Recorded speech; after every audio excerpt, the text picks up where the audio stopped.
પ્રકૃતિ પોતાની તાસીર બદલી રહ્યું હોય તેવું સ્પષ્ટપણે અત્યારે તો લાગી રહ્યું છે, કેમ કે ભર ઉનાળો અને ચોમાસાનો અનુભવ દેશના ઘણા રાજ્યોના લોકો લઈ રહ્યા છે. આપણા ગુજરાતની જ વાત કરીએ તો છેલ્લા 15 દિવસથી રાજ્યનો સૌરાષ્ટ્ર, દક્ષિણ ગુજરાત, મધ્ય ગુજરાતનો કેટલોક ભાગ કે જ્યાં છૂટો છવાયો કમોસમી વરસાદ પડી રહ્યો છે. હવે જેના કારણે ખેડૂતોની મુશ્કેલીમાં તો વધારો થયો છે. ત્યારે આજે વાત કરવી છે પ્રકૃતિ પોતાની પ્રકૃતિ બદલી રહી છે અને એવા કેટલાક શહેરો છે જે ડૂબી રહ્યા છે. નમસ્કાર, વીટીવી ન્યૂઝના વિશ્લેષણમાં આપનું સ્વાગત છે. હું છું અંકુર રાવલ. સિંગાપુરની નાન્યાંગ ટેકનોલોજીકલ યુનિવર્સિટી કે જેણે ભારતમાં એક અભ્યાસ કર્યો, આમ તો વિશ્વના દેશોમાં તેણે અભ્યાસ કર્યો, ભારતમાં પણ તેણે એક અભ્યાસ કર્યો છે ને જેમાં ચેતવણી આપવામાં આવી છે કે વિશ્વભરના દરિયાકાંઠાના શહેરો ભયજનક દરે ધીમે ધીમે સમુદ્રમાં ગરકાવ થઈ રહ્યા છે. સમુદ્રની જળ સપાટી વધી રહી છે. ત્યારે આ જે યુનિવર્સિટી, જેનું ટૂંકું નામ આપણે એનટીયુ એ નામથી આપણે ઓળખીશું, અને આ એનટીયુની ટીમે એશિયા, આફ્રિકા, યુરોપ અને અમેરિકાના દરિયાકાંઠાના 48 જેટલા શહેરોનો આ યુનિવર્સિટીએ અભ્યાસ કર્યો. આ શહેરોમાં એવા વિસ્તારો છે જેના પર આબોહવા પરિવર્તનને લીધે દરિયાની સપાટીમાં વધારો થવાથી ડૂબી જવાનું જોખમ એ શહેરો પર તોળાઈ રહ્યું છે. હવે આ અસરગ્રસ્ત વિસ્તારોમાં આશરે 16 કરોડની વસ્તીનો વસવાટ છે તેવો અંદાજ લગાવવામાં આવી રહ્યો છે. વસ્તીનો આંકડો એ સંયુક્ત રાષ્ટ્ર દ્વારા એકત્રિત કરવામાં આવેલો જે ડેટા છે એ ડેટા આધારિત છે. ત્યારે ભારતના મુખ્ય 5 શહેરોનો પણ ઉલ્લેખ એ એનટીયુએ પોતાના અભ્યાસમાં કર્યો છે, જેમાંથી તો ગુજરાતના 2 શહેરોની પણ વાત કરવામાં આવી છે. ત્યારે એ જાણી લઈએ કે કયા ગુજરાતના એ 2 શહેરો જે ઝડપથી ડૂબવા જઈ રહ્યા છે તેની પણ વાત કરીશું. પણ એ પહેલા વિશ્વમાં કયા દેશના એ શહેર છે જે ઓલરેડી ડૂબમાં જઈ રહ્યું છે તો એ પણ આપણે જાણી લઈએ કે કયું એ શહેર દુનિયાનું કે જે ડૂબમાં જઈ રહ્યું છે. ગ્રાફિક્સના માધ્યમથી સૌથી પહેલા સમજવાનો પ્રયત્ન કરીએ. વિશ્વના કયા દેશનું એ શહેર? તો ચીનનું ચોથું સૌથી મોટું શહેર એટલે તિયાનજિન, જેને ચીનનું સૌથી મોટું ચોથું શહેર માનવામાં આવે છે. અને આ ચીનના તિયાનજિન શહેર પર પૂરનું સંકટ તોળાઈ રહ્યું છે. આ શહેર ડૂબમાં જઈ રહ્યું છે. તો ચીનનું આ જે તિયાનજિન શહેર છે ત્યાં પૂરનું સંકટ અત્યારે એ વધી રહ્યું છે, કારણ કે સમુદ્રની જળ સપાટી વધી રહી છે અને જેના કારણે આ ખતરો મંડરાઈ રહ્યો છે. હવે શહેરની જનસંખ્યાની વાત કરીએ તો કુલ 13 મિલિયન લોકોનો આ શહેરમાં વસવાટ છે. આ 13 મિલિયન લોકો જે ખાસ તો આ જે લોકો છે એના ઉપર આ ખતરો તોળાઈ રહ્યો છે. અને 2014 થી 2020 સુધીમાં શહેરનો કેટલોક ભાગ એ ડૂબી ગયો છે, જે આખો અભ્યાસ કરવામાં આવ્યો. અને 2014 થી લઈને 2020ના સમયગાળા સુધીનો જે આખો ડેટા નીકળ્યો એમાં સરેરાશ 18.7 સેમીના દરે શહેરનો ભાગ એ ડૂબમાં જઈ રહ્યો છે. એટલે કે શહેર ધીરે ધીરે એ ડૂબી રહ્યું છે. હવે કેવી રીતે, તો એ પણ આપણે આગળ સમજવાનો એ પ્રયત્ન કરીશું. હવે દુનિયાના કયા શહેરો છે જે ડૂબમાં જઈ રહ્યા છે તો એ પણ અત્યારે જાણવા એટલા જ જરૂરી છે. એ ગ્રાફિક્સના માધ્યમથી સમજવાનો પ્રયત્ન કરીએ કે દુનિયાના કયા એ વિશ્વના કયા શહેરો છે કે એ શહેરો ડૂબમાં જઈ રહ્યા છે. તો સૌથી પહેલું છે તિયાનજિન, જે હમણાં જોયો. પર velocity MM in year 43 mm જેટલું દર વર્ષે સરેરાશ એ શહેર એ ડૂબમાં જઈ રહ્યું છે. ત્યારબાદ છે હો ચી મિન, અને જે પણ 43 mm એ દર વર્ષે એ સરેરાશ એ ડૂબમાં જઈ રહ્યું છે. આ તરફ ચિટાગોંગની વાત કરીએ, ચિટાગોંગ પણ 37 mm એ ડૂબી રહ્યું છે. ચોથા નંબરે છે યાંગોન, યાંગોન પણ ડૂબવા જઈ રહ્યું છે. 31 mm પર યર એ જઈ રહ્યું છે. જકાર્તા એ 26 mm યર દર વર્ષની આ સરેરાશ 26 mm જે ડૂબમાં જઈ રહ્યું છે. છઠ્ઠા નંબરે છે અમદાવાદ. વિચાર કરો, આ પણ આપણે સમજવાનો પ્રયત્ન કરીશું કે અમદાવાદ કેમ ડૂબમાં જઈ રહ્યું છે. તો છઠ્ઠા નંબર પર અમદાવાદ છે, 23 mm પર એ જઈ રહ્યું છે. 7મા નંબર પર છે ઇસ્તંબુલ, 19 mm પર વેલોસિટી, 19 mm દર વર્ષે સરેરાશ એટલું ડૂબમાં જઈ રહ્યું છે. ત્યારબાદ 8મા નંબર પર છે અમેરિકાનું હ્યુસ્ટન, જે 17 mm દર વર્ષની સરેરાશમાં એ ડૂબમાં જઈ રહ્યું છે. ત્યારબાદ છે લાગોસ, ત્યારબાદ છે મનીલા, જે 17 mm દર વર્ષે સરેરાશ આ ડૂબમાં જઈ રહ્યું છે. હવે એનટીયુએ જે 48 શહેરોનો અભ્યાસ હાથ ધર્યો, આ વિશ્વના બધા અલગ અલગ એ શહેરો, અને તેમાં ભારતના 5 શહેરોનો પણ સમાવેશ થાય છે. આ ભારતીય શહેરોની સ્થિતિ શું છે એ જાણવાનો પણ પ્રયત્ન કરવો છે, ને જેમાંથી આપણા ગુજરાતના 2 શહેરોનો પણ સમાવેશ કરવામાં આવ્યો છે, જેથી તેનો અભ્યાસ કરવો એટલો જ જરૂરી બની જાય છે. ત્યારે એ પણ અહીંયા જાણવાનો પ્રયત્ન કરીએ. સૌથી પહેલા છે, શું અમદાવાદ ડૂબી રહ્યું છે? આ સવાલ એટલા માટે થઈ રહ્યો છે કારણ કે 2014 થી 2020 સુધીમાં જે એનટીયુએ અભ્યાસ કર્યો એમાં અમદાવાદના કેટલાક વિસ્તારો એ ડૂબમાં જઈ રહ્યા હોવાનું એક તારણ એ અભ્યાસમાં સામે આવ્યું હતું. હવે કેટલા ડૂબમાં ગયા એ પણ અહીંયા જાણવું એટલું જ જરૂરી છે. તો પ્રતિ વર્ષ 2014 થી 2020 નો જે આંકડો આવ્યો, પ્રતિ વર્ષ સરેરાશ 0.01 સેન્ટીમીટર થી 5.1 સેન્ટીમીટર સુધી એ વિસ્તાર ડૂબમાં ગયા છે. ગયા તો કે અમદાવાદ એ ડૂબમાં જઈ રહ્યું છે એટલું. તો ડૂબતા એ વિસ્તારોમાં કુલ 51 લાખ લોકોનો વસવાટ હોવાનો અંદાજ એક મૂકવામાં આવ્યો છે કે આટલા લોકો ત્યાં વસી રહ્યા છે, અને જો કોઈ પણ પ્રભાવ પડે તો આ બધા જ અસર તેમની ઉપર થઈ શકે છે. અમદાવાદનો પીપળજ વિસ્તાર, આ અભ્યાસમાં એ તારણ પણ સામે આવ્યું કે અમદાવાદનો જે પીપળજ વિસ્તાર છે એ સૌથી ઝડપથી ડૂબતા વિસ્તારોમાંનો એક પીપળજ વિસ્તાર છે. હવે કેવી રીતે અને કેટલો એ પણ આપણે સમજવાનો પ્રયત્ન કરીએ. દર વર્ષે સરેરાશ 4.1 સેન્ટીમીટર એ પીપળજ વિસ્તાર અમદાવાદનો એ વિસ્તાર એ ડૂબી રહ્યો છે.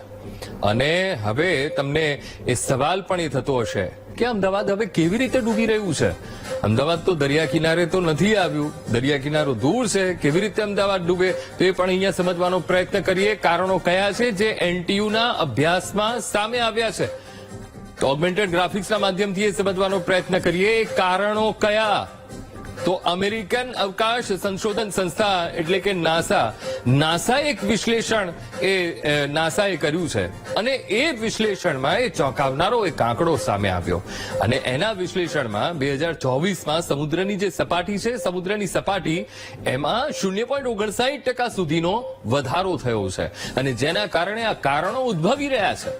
હવે સાથે જ એક અન્ય કારણો જેના ઉપર રિસર્ચ કરવામાં આવ્યું, ભૂગર્ભમાંથી જંગી પ્રમાણમાં પાણીનું ખેંચાણ, મોટા પ્રમાણમાં ભૂગર્ભ જળનો જે ઉપયોગ થઈ રહ્યો છે તેના કારણે પણ આ વધારો થઈ રહ્યો છે. સમુદ્રની સપાટીમાં ઉત્તરોત્તર વધારો જે નોંધાઈ રહ્યો છે તેના કારણે શહેર ઉપર ડૂબનો ખતરો તોળાઈ રહ્યો છે. વધારે વરસાદ જેના કારણે ભવિષ્યમાં પૂરની સંભવિત સ્થિતિ, અને આ એ બધા કારણો છે કે જેના કારણે અમદાવાદ પર એ ખતરો તોળાઈ રહ્યો છે. હવે આ સંદર્ભમાં અમદાવાદ મ્યુનિસિપલ કોર્પોરેશન વરસાદી પાણીના સંરક્ષણ, ભૂગર્ભ જળ રિચાર્જિંગ જેવા લક્ષ્યો સાથે climate resilient city action plan એ બનાવી રહ્યું છે, જેના કારણે કોઈ અનિચ્છનીય સ્થિતિ સુધી શહેર પહોંચી ના જાય. હવે ગુજરાતનું અન્ય કયું શહેર છે એ પણ જલ્દી જે ડૂબી રહ્યું છે તો એ પણ અહીંયા જાણવું એટલું જ જરૂરી છે. ગ્રાફિક્સના માધ્યમથી એ સમજવાનો પ્રયત્ન કરીએ. સુરતની હાલત કેવી? હવે સુરત કેવી રીતે બદલાઈ રહી છે? 2014 થી 2020 સુધી સુરતના કેટલાક વિસ્તારો ડૂબમાં ગયા છે. એ જે એનટીયુના અભ્યાસમાં એ આંકડો સામે આવ્યો, જે છે 0.01 સેન્ટીમીટર થી 6.7 સેન્ટીમીટર સુધી એ જે વિસ્તારો છે એ વિસ્તારો ડૂબી ગયા હતા. અને આ વિસ્તારમાં 30 લાખ લોકોનો વસવાટ હોવાનો એક અંદાજ લગાવવામાં આવી રહ્યો છે. તો આ 30 લાખ લોકો જેમને અસર થઈ શકે છે. અને સાથે સુરતનો કરંજ વિસ્તાર, જે કરંજ સૌથી ઝડપથી ડૂબતા વિસ્તારોમાંનું એક આ અભ્યાસમાં સામે આવ્યું છે કે કરંજ વિસ્તાર એ ઝડપથી એ ડૂબમાં જઈ રહ્યો છે. કરંજ દર વર્ષે સરેરાશ 6.7 સેન્ટીમીટરના દરે એ ડૂબી રહ્યું છે. જળ સપાટી એ વધી રહી છે સમુદ્રની, અને જેના કારણે આ સ્થિતિ નિર્માણ પામી રહી છે. ત્યારે સુરત કેમ ડૂબમાં જઈ રહ્યું છે તેની પાછળના અભ્યાસમાં સામે આવેલા જે કારણો છે એ કારણોને પણ સમજવા એટલા જ જરૂરી છે કે કેમ સુરતની આ પરિસ્થિતિ આવીને ઉભી રહી એ પણ જાણવું એટલું જ જરૂરી છે. ત્યારે એનટીયુના અભ્યાસમાં કયા કારણો એ સામે આવ્યા ડૂબવાના એ પણ આપણે ઓગમેન્ટેડ ગ્રાફિક્સના માધ્યમથી સમજવાનો પ્રયત્ન કરીએ કે કારણો કયા છે કે જે અભ્યાસમાં સામે આવ્યા છે. તો ઓગમેન્ટેડ ગ્રાફિક્સ અને એના માધ્યમથી સમજવાનો પ્રયત્ન કરીએ. હવે સૌથી મહત્વપૂર્ણ કારણ એ સામે આવ્યું કે ભૂગર્ભ જળનું મોટા પાયે જે શોષણ થઈ રહ્યું છે, તેને ખેંચવામાં આવી રહ્યું છે. જેમ કે ઔદ્યોગિક કામગીરીને લઈને પણ તેને ત્યાંથી ખેંચવામાં આવી રહ્યું છે, કૃષિમાં તેનો ઉપયોગ થઈ રહ્યો છે, સમુદ્રની સપાટીમાં ઉત્તરોત્તર વધારો થઈ રહ્યો છે, ને આ બધા કારણો છે કે જેના કારણે સુરત ડૂબમાં જઈ રહ્યું છે. હવે આ શહેરમાં પૂર અટકાવવા માટે સ્થાનિક વહીવટીતંત્રએ અનેક પગલાં પણ લીધા છે. ઉકાઈ ડેમનું સંપૂર્ણપણે નવીનીકરણ કરવામાં આવ્યું, વરસાદની આગાહી, પૂરની વહેલી ચેતવણી, જેના માટે ખાસ વ્યવસ્થા ડેવલપ કરવામાં આવી છે. ત્યારે હવે એ પણ જાણી લઈએ કે ભારતનું એક બીજું શહેર, તેના ઉપર પણ આ ખતરો તોળાઈ રહ્યો છે. ત્યારે મુંબઈની શું સ્થિતિ છે, તો એ ગ્રાફિક્સના માધ્યમથી સમજવાનો પ્રયત્ન કરીએ. ત્યાં પણ 2014 થી 2020 સુધીમાં મુંબઈના કેટલાક વિસ્તારો ડૂબમાં ગયા. એ એનટીયુના અભ્યાસમાં એ સામે આવ્યું કે આ જે 5 વર્ષ છે, 5 વર્ષ દરમિયાન આટલો વિસ્તાર એ ડૂબમાં ગયો. કેટલો ગયો? 0.01 સેન્ટીમીટરથી 5.9 સેન્ટીમીટર સુધી એ વિસ્તારો પ્રભાવિત થયા છે. એટલો વિસ્તાર એ ડૂબમાં ગયો છે. હવે આ વિસ્તારમાં એવું કહેવાય છે કે આ વિસ્તારમાં 32 લાખ લોકોનો વસવાટ હોવાનો એક અંદાજ એ લગાવવામાં આવી રહ્યો છે કે આ 32 લાખ લોકોને અસર પડી શકે. કયો વિસ્તાર છે? તો સૌથી મહત્વપૂર્ણ મોટો વિસ્તાર એ માટુંગા પૂર્વ, જે ઝડપથી ડૂબમાં જતો વિસ્તાર એ હોવાનું સામે આવ્યું. એને અલગ તારવવામાં આવ્યો કે આ એવો વિસ્તાર છે જે ઝડપથી ડૂબમાં જઈ રહ્યો છે. કેટલો? દર વર્ષે 2.8 સેન્ટીમીટરના સરેરાશ દરે આ જે માટુંગા પૂર્વ વિસ્તાર છે એ માટુંગા પૂર્વે ડૂબમાં જઈ રહ્યો છે. અને નાસાના જે અભ્યાસ મુજબ 2024માં એ ડૂબનું પ્રમાણ વધ્યું છે. જે 2014 થી લઈને 2020 સુધી તો અભ્યાસ થયું, પણ 2024માં જે અભ્યાસ થયો એમાં સમુદ્રનું સ્તર 0.59 સેન્ટીમીટર વધ્યું છે, અને જેના કારણે આ સ્થિતિ આવીને ઊભી છે. હવે મુંબઈના ડૂબમાં જવાના કારણો પણ એટલા જ જાણવા જરૂરી બની જાય છે. ઓગમેન્ટેડ ગ્રાફિક્સના માધ્યમથી એ સમજવાનો પ્રયત્ન કરીએ કે ડૂબના કારણો કયા કયા છે. હવે ભૂગર્ભ જળમાં અતિશય ઘટાડો, જે રીતે પાણી ભૂગર્ભમાંથી ખેંચવામાં આવી રહ્યું છે, ઔદ્યોગિક હેતુથી તેને ખેંચવામાં આવી રહ્યું છે, કૃષિમાં તેને ખેંચવામાં આવી રહ્યું છે, ને અલગ અલગ જે બાંધકામો જેમ કે ગગનચુંબી ઇમારતો જે ઊભી કરવામાં આવી રહી છે, તેના કારણે પણ આ પરિસ્થિતિ આવીને ઊભી છે. સાથે મેટ્રો ટ્રેન પ્રોજેક્ટને પણ તેનું એક કારણભૂત માનવામાં આવે છે. તેમજ ઉદ્યોગોએ સર્જેલી આર્દ્ર ભૂમિ, અને જેના કારણે મુંબઈ ઉપર આ ખતરો એ વધી રહ્યો છે. હવે મુંબઈનું લોકલ તંત્ર તે કારણો પર કામ કરી જ રહ્યું છે કે આ સ્થિતિને કેવી રીતે રોકી શકાય, જેના માટે એક એક્શન પ્લાન પણ બનાવવામાં આવ્યો છે. ત્યારે હવે તમિલનાડુના ચેન્નાઈની સ્થિતિ શું છે એ આપણે અહીંયા જાણવાનો પ્રયત્ન કરીએ. ગ્રાફિક્સના માધ્યમથી એ સમજી લઈએ કે ચેન્નાઈની શું સ્થિતિ. 2014 થી 2020 સુધી ત્યાં પણ એક એનટીયુએ અભ્યાસ કર્યો, અને એનટીયુના અભ્યાસમાં ચેન્નાઈના કેટલાક વિસ્તારો ડૂબમાં ગયા. એ 5 વર્ષ દરમિયાન કેટલા? સરેરાશ 0.01 સેન્ટીમીટરથી 3.7 સેન્ટીમીટર સુધી એ વિસ્તારો ડૂબમાં ગયા ચેન્નાઈના. હવે સાથે જ એ પણ અભ્યાસમાં એ સામે આવ્યું કે આ વિસ્તારમાં 14 લાખ લોકો રહેતા હોવાનો અંદાજ છે. જે કંઈ પણ અસર થઈ, આ 14 લાખ લોકો પર તેની અસર પડી છે. અને સૌથી ઝડપથી ડૂબતો જો વિસ્તાર હોય તો એ તારામણી. ચેન્નાઈમાં એક તારામણી નામનો એક વિસ્તાર છે જે સૌથી ઝડપથી એ ડૂબતો વિસ્તાર, એક એવું તારણ એ અભ્યાસમાં સામે આવ્યું છે. હવે કેટલો? તો જે આ તારામણી વિસ્તાર છે, તારામણી વિસ્તાર દર વર્ષે સરેરાશ 3.7 સેન્ટીમીટર દર વર્ષે સરેરાશ આ વિસ્તાર ડૂબી રહ્યો છે. હવે તેના ચેન્નઈ આ સ્થિતિમાં મુકાયું, તેની પાછળના કારણોને પણ સમજવા એટલા જ જરૂરી છે કે શા માટે આ વિસ્તાર, આ શહેર એ ડૂબમાં જઈ રહ્યું છે.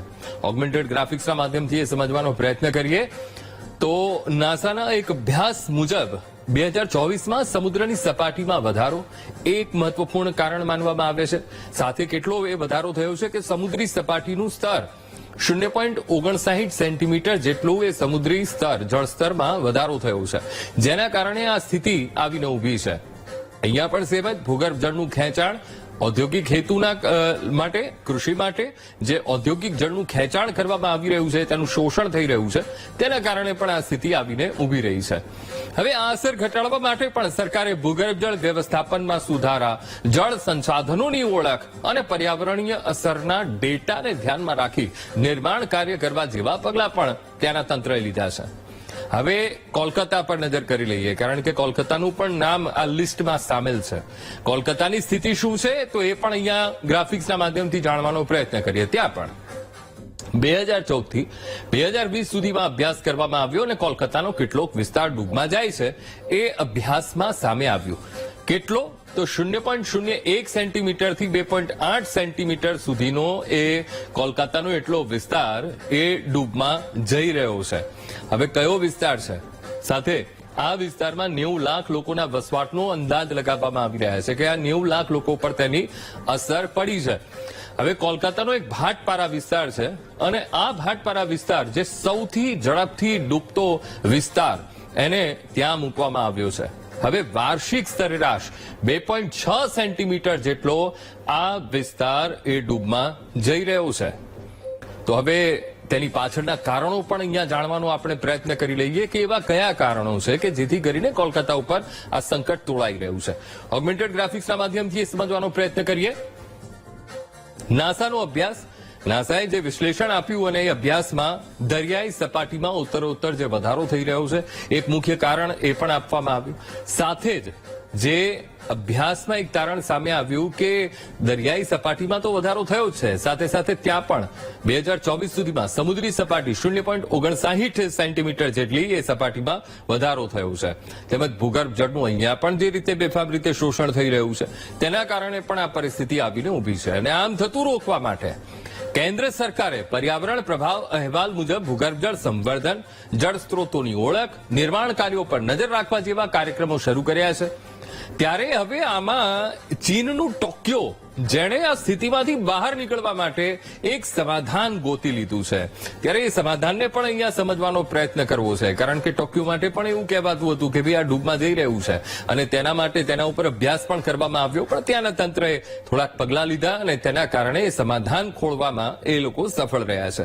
તો એ પણ અહીંયા ગ્રાફિક્સના માધ્યમથી આપણે સમજવાનો પ્રયત્ન કરીએ કે એ સમાધાન કયા કયા છે કે જેને એ શોધવામાં સફળ રહ્યા. તો ટોક્યોએ શોધ્યું સમાધાન 1970નો દાયકો અને 1970ના દાયકામાં ભૂગર્ભ જળના ઉપયોગ પર કડક નિયમો લાગુ કરવામાં આવ્યા.